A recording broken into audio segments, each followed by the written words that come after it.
एक बड़ी खबर हम आपके सामने रख रहे हैं। बरतानवी अखबार दी टेलीग्राफ ने रिपोर्ट किया है कि भारत ने पाकिस्तान के साथ सरहदी झड़पों के बाद अपना मगरबी बहरी बेड़ा शुमाली बहरा अरब में कराची के करीब तैनात कर दिया है। यानी कि नरेंद्र मोदी इस वक्त जो वॉर थिएटर है उसको एक्सपैंड कर रहे हैं। भारतीय अखबार दी टेलीग्राफ के मुताबिक एक तरफ जो झड़पें थी उसमें उनके तैयारे मार गिराए गए, फिर ड्रोन्स आ रहे थे, और अब भारतीय अखबार बरतानवी अखबार दी टेलीग्राफ ये रिपोर्ट कर रहा है कि भारत ने पाकिस्तान के साथ सरहदी झड़पों के बाद अपना मगरबी बहरी बेड़ा शुमाली बहरा अरब में कराची के करीब तैनात कर दिया है। और कराची पोर्ट पाकिस्तान की 60% तिजारत का मरकज है। पाकिस्तान की बहरिया का हेड ऑफिस भी कराची में है। द टेलीग्राफ के मुताबिक ये कदम दोनों एटमी ताकतों के दरमियान कशीदगी को नई बुलंदियों तक ले गया है, जिससे आलमी सतह पर तशवीश की लहर दौड़ गई है। बरतानवी अखबार द टेलीग्राफ अब ये रिपोर्ट कर रहा है कि वजीर आज़म मोदी ने अब अपनी बहरिया को एक्टिवेट कर दिया है और पाकिस्तान के साथ सरहदी झड़पों के बाद अपना मगरबी बहरी बेड़ा शुमाली बहरा अरब में कराची के करीब तैनात कर दिया है, जो पाकिस्तान की 60% तिजारत का मरकज है। पाकिस्तान की बहरिया का हेड ऑफिस भी कराची में है और दो एटमी ताकतों के दरमियान कशीदगी को यह कदम नई बुलंदियों तक ले गया है, जिससे आलमी सतह पर तशवीश की लहर दौड़ गई है। बरतानवी अखबार द टेलीग्राफ ने मजीद लिखा है कि भारतीय बहरिया का यह बेड़ा, जिसमें एक एयरक्राफ्ट कैरियर, इसके अलावा डिस्ट्रॉयर्स और एंटी सबमरीन जहाज शामिल हैं, पाकिस्तान के साहिल से 300 से 400 मील के फासले पर मौजूद है। ये बरतानवी अखबार द टेलीग्राफ रिपोर्ट कर रहा है कि जो बेड़ा मूव किया गया है उसमें एयरक्राफ्ट कैरियर, डिस्ट्रॉयर्स और एंटी सबमरीन जहाज शामिल हैं और पाकिस्तान की सरहद से 300 से 400 मील के फासले पर अब ये बहरी बेड़ा मौजूद है। बेड़े के कुछ जहाज़ों पर ब्रह्मोस सुपरसोनिक क्रूज मिसाइल भी नस्ब हैं। ये भी बरतानवी अखबार द टेलीग्राफ रिपोर्ट कर रहा है। और ये जो सुपरसोनिक क्रूज मिसाइल्स हैं ये रूस के ताउन से तैयार किया गया मिसाइल है। ये मिसाइल 300 किलोग्राम का वॉरहेड ले जाने की सलाहियत रखता है, बरतानवी अखबार द टेलीग्राफ के मुताबिक। और उनका ये कहना है कि 3 गुना आवाज़ की रफ्तार से 500 मील दूर तक हदफ को निशाना ये सुपरसोनिक मिसाइल बना सकता है। हम आपको खबर दे रहे हैं, ब्रेकिंग न्यूज़ दे रहे हैं कि वाज़े नज़र आ रहा है कि वज़ीर आज़म मोदी, भारतीय वज़ीर आज़म नरेंद्र मोदी इस वक्त वॉर थिएटर को एक्सपैंड करने जा रहे हैं, या एक्सपैंड करना चाहते हैं, या फिर पाकिस्तान को एक हिकमत अमली के तहत ट्रैप करके अपनी वॉर में घसीटना चाहते हैं और एक बयानिया बनाना चाहते हैं अपने जहाज़ों के गिरने के बाद। बरतानवी अखबार द टेलीग्राफ ये रिपोर्ट कर रहा है कि अब भारत ने अपना बहरी बेड़ा मूव करना शुरू कर दिया है और पाकिस्तान की जो कराची की बंदरगाह है उसके करीब तैनात कर दिया है। और इस बहरी बेड़े में एयरक्राफ्ट कैरियर, डिस्ट्रॉयर्स और एंटी सबमरीन जहाज शामिल हैं। पाकिस्तानी सरहद से 300 से 400 मील के फासले पर यह बहरी बेड़ा मौजूद है और पाकिस्तान की 60% तिजारत कराची में की पोर्ट से होती है। और यह कदम दोनों एटमी ताकतों के दरमियान कशीदगी को नई बुलंदियों तक ले गया है, जिससे आलमी सतह पर तशवीश की लहर दौड़ गई है। ये द टेलीग्राफ रिपोर्ट कर रहा है। और माहिरीन ने खबरदार किया है द टेलीग्राफ के मुताबिक कि कराची पोर्ट पर हमला पाकिस्तान की मईशत और दिफाई ढांचे के लिए तबाहकुन साबित होगा, क्योंकि ये पोर्ट मुल्क की मुआशी शहरत और बहरिया का अहम मरकज़ है। पाकिस्तानी बहरिया का अहम मरकज़ है ये पोर्ट, इसलिए माहिरीन खबरदार कर रहे हैं बरतानवी अखबार द टेलीग्राफ के मुताबिक कि कराची पोर्ट पर किसी भी तरह का हमला पाकिस्तान की मईशत और दिफाई ढांचे के लिए तबाहकुन साबित होगा। कल भारतीय मीडिया पर पहले से ये रिपोर्ट चलना शुरू हो गई थी और ये दावे चलना शुरू हो गए थे जो आज झूठे साबित हुए। भारतीय मीडिया को माफ़ी मांगनी पड़ी कि भारत ने हमला कर दिया है पाकिस्तान की पोर्ट पर। उस वक्त ये हक़ाइक़ सामने आए कि भारतीय बेड़ा तो कहीं करीब आसपास मौजूद भी नहीं है, तो ये हमला पाकिस्तान की कराची पोर्ट पर कैसे हो गया है। मगर अब बरतानवी अखबार द टेलीग्राफ रिपोर्ट कर रहा है कि भारत ने अपना जो सरहदी बेड़ा है वो मूव करना शुरू कर दिया है। हमारे साथ एयर वाइस स्मार्ट शहजाद चौधरी साहब, मोनी शहजाद चौधरी साहब, बहुत शुक्रिया मुझे ज्वाइन करने के लिए। द टेलीग्राफ बरतानवी अखबार रिपोर्ट कर रहा है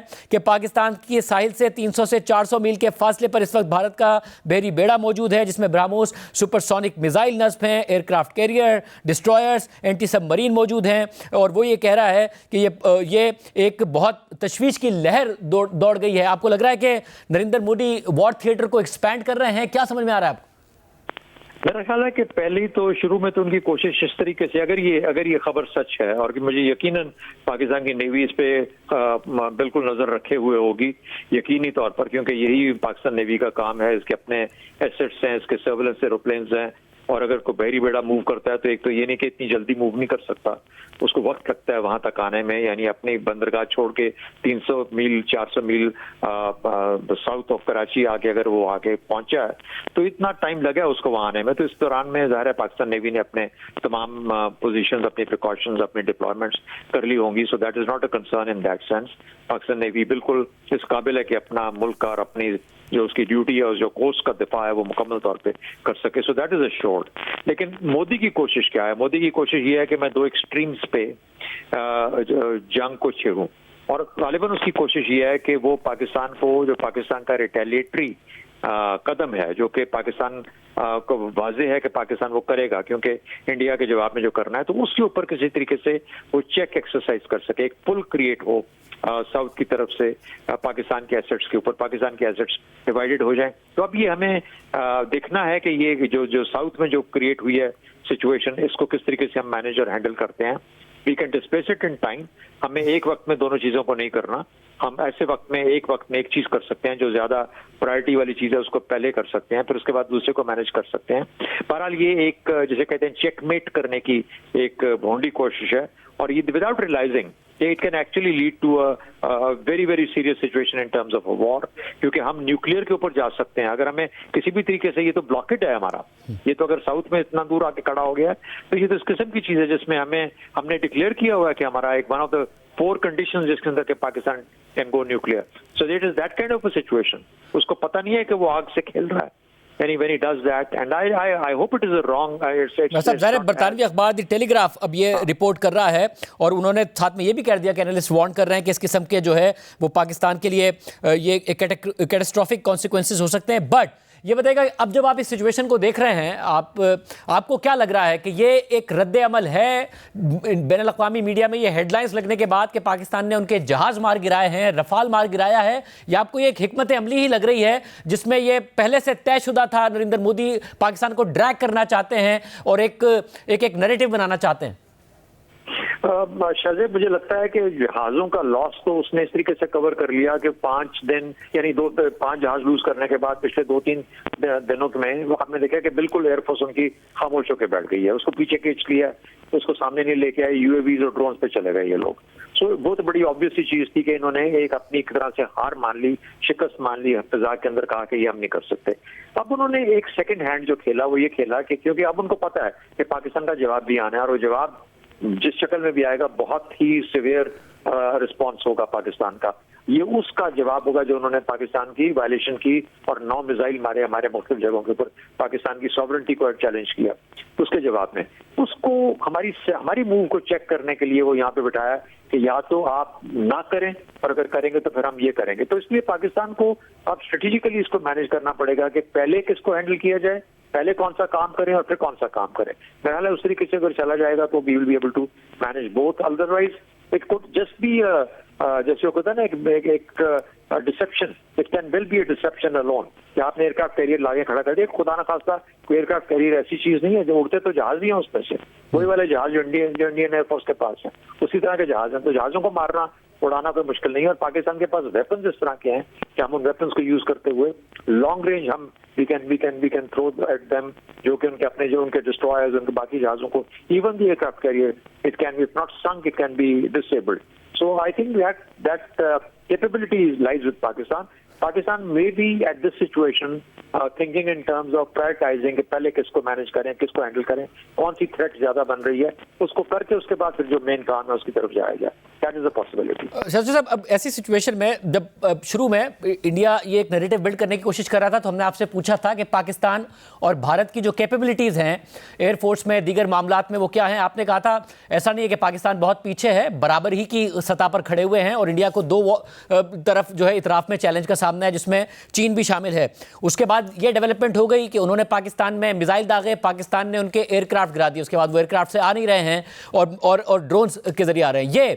ये जो एयरक्राफ्ट कैरियर है, और मैं नाज़रीन को फिर बता दूं जिन्होंने ज्वाइन किया, कि बरतानवी अखबार टेलीग्राफ रिपोर्ट कर रहा है कि जो बहरी बेड़ा है भारत का, उसने वो पाकिस्तान की स्ट्राइकिंग रेंज में लाके खड़ा कर दिया 300 से 400 मील दूर, और उस पर ब्रह्मोस मिसाइल भी मौजूद है जो कि वॉरहेड ले जाने की सलाहियत रखता है, और 500 मील उसकी रेंज है। और ये एक खबर है, और खुद अखबार कह रहा है, बरतानवी अखबार के माहिरीन का ख्याल है कि पाकिस्तान की मईशत और दिफाई ढांचे के लिए तवाकुन ये साबित हो सकता है, क्योंकि पाकिस्तान की जो 60% तिजारत है वो कराची पोर्ट से होती है, पाकिस्तान की बहरिया का हेड ऑफिस यहाँ है ना। साहब, जब इस बात की का ख्याल आता है कि पाकिस्तान के पास अगर बहरी बेड़ा नहीं है, उनके पास है, ये कितना बड़ा चैलेंज है, क्योंकि एयर जो हवाई मामला था उसमें तो पाकिस्तान ने साबित कर दिया कि वो जो सुपीरियॉरिटी क्लेम कर रहे थे रफाल के बाद वो नहीं है। बहरी बेड़ा यहाँ पर क्या कंपैरिजन है? देखिए, यहाँ पे तो बेसिकली उसका एयरक्राफ्ट कैरियर है जो कि उसका मेन वो है। अब उसको it's like a trophy also. अगर आप जिस तरह रफेल था उसी तरीके से उसका एयरक्राफ्ट कैरियर है। ये एयरक्राफ्ट कैरियर ग्रुप लेके सामने आया है, यानी एक एयरक्राफ्ट कैरियर, उसके साथ बाकी फ्रिगेट्स और ये बाकी चीजें हैं। तो इसका मतलब ये हुआ डिस्ट्रॉयर्स होंगे, कुछ फ्रिगेट्स होंगे जो उसके डिफेंस के लिए होते हैं, इस तरह की चीजें। एक इस तरीके से बेड़ा बनता है। ये जो बहरी बेड़ा है, अगर आप इसको डिसेबल कर देते हैं, बाकी वो जहाज उनके पास वही है जो है MiG-29 है, उन्होंने उसको थोड़ा सा मॉडिफाई करके हैवियर बना दिया है। वो एयरफोर्स से MiG-29 से ज्यादा यानी हैवियर होंगे, तो इसलिए इतने वो इतने काबिल नहीं है जहाज के जो पाकिस्तान एयरफोर्स का मुकाबला कर सके। पाकिस्तान एयरफोर्स के पास इस तरह के एसेट्स हैं कि वो इन जहाजों को तो खत्म कर सकता है, मलियामिट कर सकता है। That's not a problem. The other thing that Pakistan can do is कि वो जाएंगे, मुझे यकीन है कि इसको बहरी जो इनका है एयरक्राफ्ट कैरियर, इसको निशाना बनाएंगे, and this will become the second trophy that Pakistan will इंशाल्लाह have in their bag, because this is going to be huge. The targeting of this thing is going to be huge. दूसरी बात यह है कि क्या हमारे पास वेपन्स हैं जो कि इतने 300 मील 400 मील से जाके कर सकते हैं? 100%। और वो आपको नजर आएंगे अभी ऑपरेट होते हुए। और मैं ये आपको बता दूं कि ये कैपेबिलिटी भी पाकिस्तान एयरफोर्स के पास अल्हम्दुलिल्लाह मौजूद है कि हम लॉन्ग रेंज लो फ्लाइंग, जिनको पिकअप नहीं किया जा सकता, वो समंदर के ऊपर उसको फॉलो करते हुए जाके वो अपना टारगेट को किल कर सकते हैं। So we have all the necessary equipment. हमें हमेशा से एहसास है कि साउथ की क्या अहमियत है। हमने साउथ को कभी छोड़ा नहीं है, और हमें पता है कि जो डिसेप्शन होती है या जो अटैक होगा वो हमारा, और हमें कराची की अहमियत का पता है, हमें कोस्ट का पता है। तो इंशाल्लाह इसकी कोई मुझे इतनी फिक्र नहीं है। The only worry that I have is we need to prioritise कि पहले किसको मैनेज करना है, और उसके बाद फिर जो दूसरा काम जिन्होंने करना है रिटर्न का, रिटेलिएशन का, वो बाद में किया जाए। वैसे एक तो आपने ये बता दिया कि उस पर क्या होंगे, जहाज ही होंगे, जो जहाज उनके पास मौजूद हैं। पाकिस्तान के पास एयरबेस मौजूद है कराची में, मगर जो दीगर चीज़ें बता रहा है ये अखबार, वो कह रहा है कि एयरक्राफ्ट कैरियर के पास डिस्ट्रॉयर्स मौजूद हैं, एंटी सबमरीन जहाज मौजूद हैं, ब्रह्मोस सुपरसोनिक क्रूज मिसाइल मौजूद हैं, जिसको ज़्यादा ये हाईलाइट कर रहे हैं कि उसकी रेंज 500 मील है,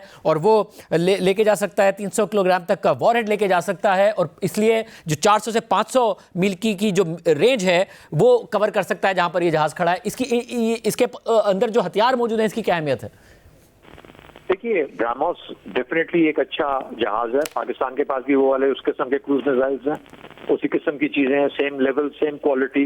we can also fire the cruise missiles, वो कोई ऐसा मसला नहीं है। लेकिन मैं बताना चाह रहा हूँ कि स्पेशली जो एंटी सबमरीन या एंटी सी या एंटी डिस्ट्रॉयर टाइप जो जहाज जो मिसाइल्स होते हैं, वो भी हमारे पास JF-17 पे और बाकी जहाजों पे मौजूद हैं, और काफी सारे हैं। So that's not a problem. वो भी एक बड़ी अच्छी तादाद में इंडक्ट किए गए हैं पिछले 3-4 सालों में, 5 सालों में, वो भी हमारे बेड़े के अंदर मौजूद हैं। शायद वक्त आ गया कि अब उनको इस्तेमाल करने का भी वक्त आन पहुंचा। इन्होंने एक और टारगेट हमारे सामने लाके खड़ा कर दिया है, तो मुझे नहीं लगता कि कोई ऐसी परेशानी की जरूरत है। क्रूज मिसाइल्स पाकिस्तान के पास भी हैं, डिस्ट्रॉयर्स फ्रिगेट्स वो होती हैं एक कैरियर ग्रुप के साथ। वो उनकी बेसिक बुनियादी बात होती है, एंटी सबमरीन तो करते हैं, लेकिन साथ ही साथ असल में इतना बड़ा जहाज लेके आते हैं तो उसके दिफा के लिए तीनों तरफ से जो खतरा होता है उसको कवर करते हैं, ताकि उसको डायरेक्टली कोई पहुंच ना पाए।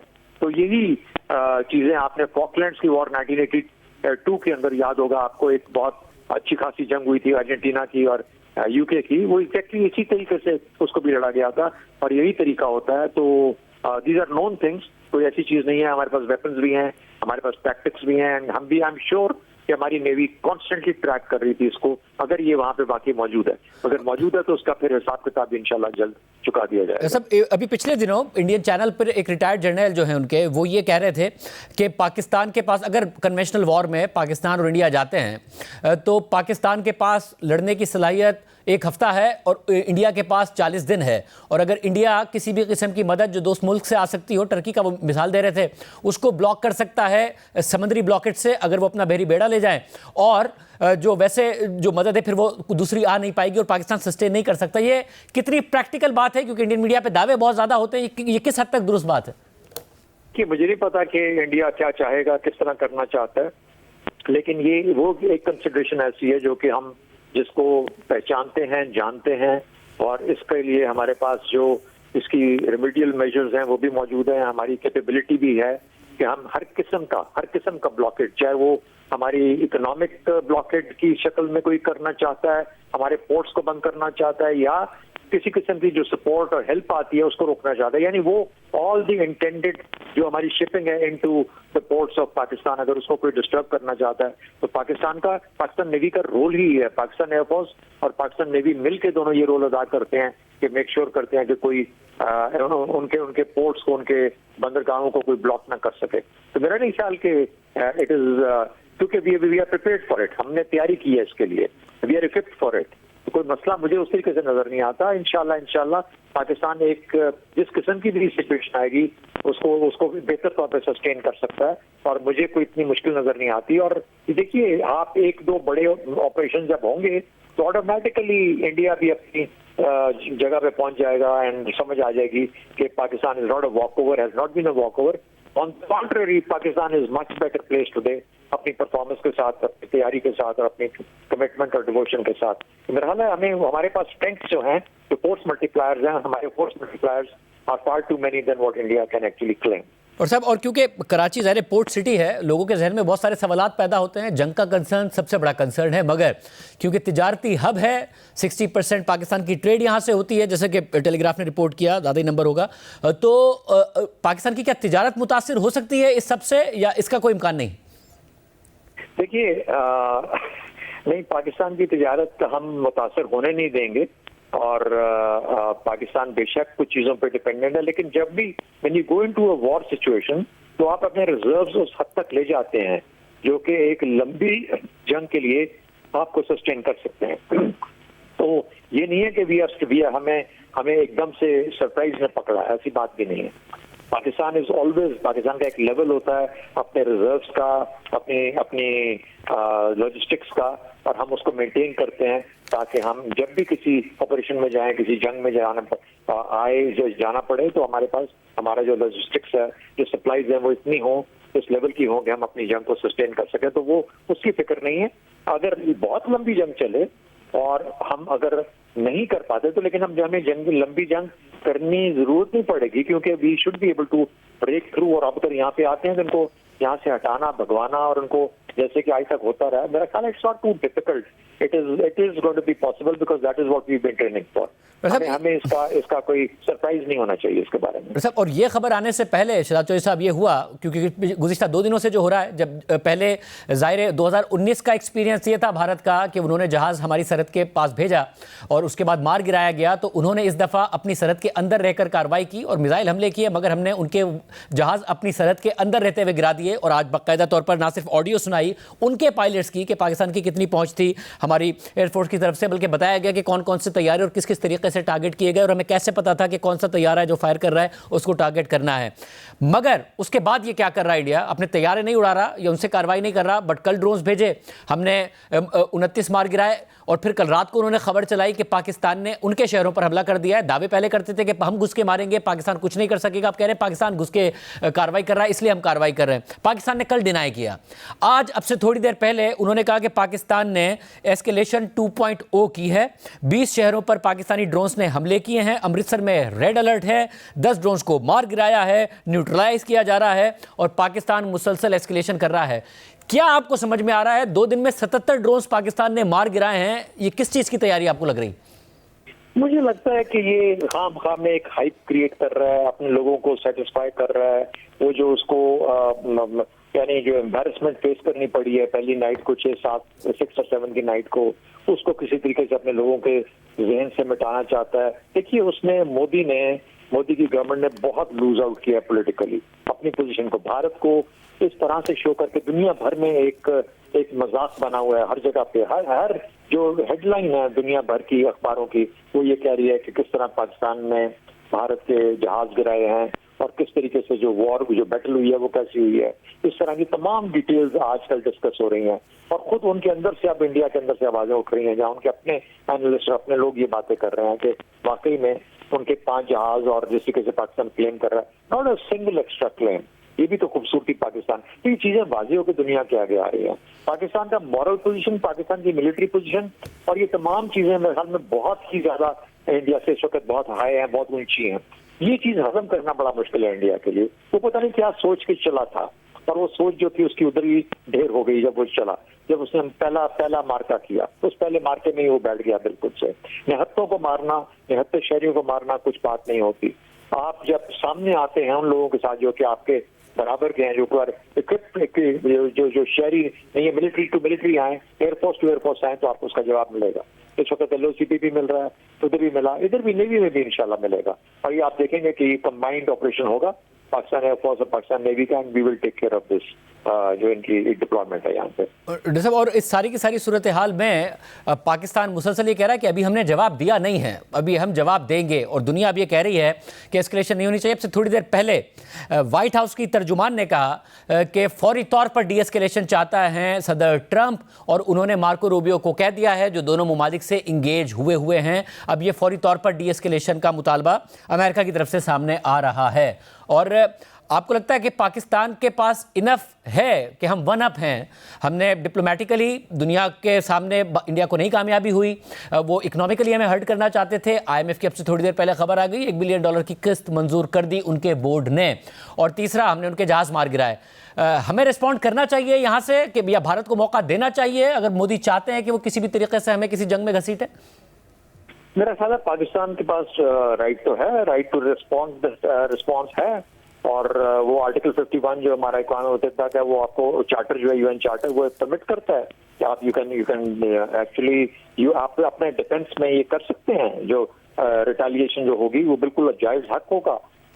पाकिस्तान को, जैसा मैंने कहा कि अपनी इस वक्त की जो कंडीशन, जो इवॉल्विंग कंडीशन है उसके हिसाब से फैसले करने हैं। देखिए एक तो ये कि जो प्रेशर अब बिल्डअप हो रहा है, अब ये यहाँ पे जब 300 मील 400 मील दूर लाके आप अपना जहाज खड़ा करते हैं या अपना बहरी बेड़ा लेके आते हैं, before you give time to Pakistan to respond, और अब आप अमेरिका को साथ ही इन्वॉल्व कर लेते हैं सालसी के लिए, तो अगर सालसी हो जाती है और एग्री हो जाता है, चाहे वो बाहर की इन्वॉल्वमेंट अमेरिका की इन्वॉल्वमेंट के साथ होती है, तो कल को मोदी शोर में जाके जिस तरह झूठ के वो बोलते हैं, जैसा अभिनंदन की दफा जब वापस गया तो उसको तमगा देके और सीना ठोंक के बोला और मुझे वोट दो, देखो तुम्हारा हीरो वापस ले आया हूँ, मार खा के आया है पाकिस्तान की जेल से।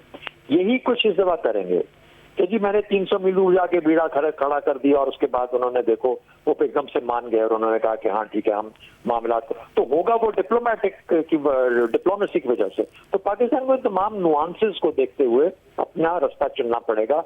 मेरा अपना पहले दिन से दूसरे दिन से ख्याल था कि जो टाइमिंग है अपने रिस्पॉन्स की, पहली बात है कि क्या हैव वी डन इनफ, जो हमने कर लिया है क्या हम इससे सेटिस्फाइड है, और अगर नहीं और हमने रिस्पॉन्ड करना है उसकी टाइमिंग इतनी क्रिटिकल होगी कि हमें उस टाइम को लूज नहीं करना चाहिए, वरना ये इस तरह के डिप्लोमेटिक झमेलों में हमें डाल देंगे और एंड में वही होगा कि वो बात इधर उधर हो जाएगी और हम वो जो मैसेज देना चाहते हैं, जो मोदी को पैगाम देना चाहते हैं, वो पहले दिन के अलावा फिर शायद रह ना कहीं जाए। तो मुझे लगता है कि इस किस्म की सिचुएशन है, लेट्स सी। मतलब आपको लगता है वो टाइम ऑलरेडी निकल गया है, जितनी दुनिया अब इन्वॉल्व हो गई है, सऊदी वजीर खारजा, वजीर मुमलिकत बराए खारजा भी आए, फिर ईरान भी इन्वॉल्व है, सब बात कर रहे हैं, मार्को रूबियो भी एक्टिव हैं, आप ख्याल में वो टाइम है या वो निकल गया है? देखिए मैं I will not be able to comment on that, I am sorry, वो मुझे ऐसी बात करनी भी नहीं चाहिए, लेकिन मेरा अपना ख्याल ये है कि ये हमेशा time is very slippery kind of commodity. It must be इसको टाइम सही करना चाहिए, वक्त पे सही फैसला होगा तो उसी का इम्पैक्ट आएगा, वरना हो सकता है आप इम्पैक्ट भी लूज कर जाते हैं और फिर आप कई दफा वो काउंटर प्रोडक्टिव हो जाता है और फिर उसके बाद ये है कि अपना आप जो जो जो जो उसका असर होता है टाइम का, जब मौका होता है उसको भी लूज कर देते हैं। तो बहरहाल मुझे उम्मीद है कि ऐसा कभी अभी नहीं हुआ। पाकिस्तान के पास ऑप्शंस अवेलेबल हैं, बल्कि अभी ये टारगेट एक और सामने लाके खड़ा कर दिया है।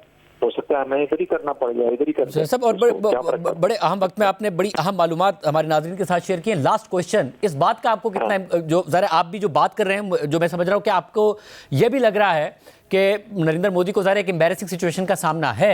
बैनुल-अक़वामी मीडिया रिपोर्ट कर रहा है उनके तैयारे हमने मार गिराए। कल उन्होंने खबर चलाई कि उन्होंने हमारे मार गिराए, फिर आज कुछ नहीं दिखाया। ये भी चला दी कि उनके पास पायलट है हमारा, फिर वो भी कुछ नहीं दिखाया। पाकिस्तान चैलेंज कर रहा है कि दिखाएं। नाउ कि वो मजीद एम्बैरेसिंग सिचुएशन से बचने के लिए पाकिस्तान को प्रेशराइज कर रहे हैं कि पाकिस्तान अब रिएक्ट ना करे, रिस्पॉन्ड ना करे, कि फिर वो खुद भी मजबूर हों अपने मीडिया के हाथों या फिर अपनी आवाम को कुछ ट्रॉफी दिखाने के लिए और फिर वो रिस्पॉन्ड करने के लिए तैयार हो। तो वो प्रेशर बिल्ड कर रहे हैं कि अब यहाँ से बात आगे ना बढ़े। देखिए, ट्रॉफी तो अब वो तो कुछ उसके पास ट्रॉफी है नहीं। ट्रॉफी तो उसने लाके हमें पहले दिन दे दी और उसके बाद अब ये एक और ट्रॉफी लाके हमारे सामने खड़ी कर दी है। तो पाकिस्तान की अब मर्जी है कि पाकिस्तान कौन सी ट्रॉफी के पीछे जाएगा। क्या एक ट्रॉफी काफी है या सेकंड ट्रॉफी भी हमें लेनी है, और क्या तीसरी भी मिलेगी या नहीं मिलेगी।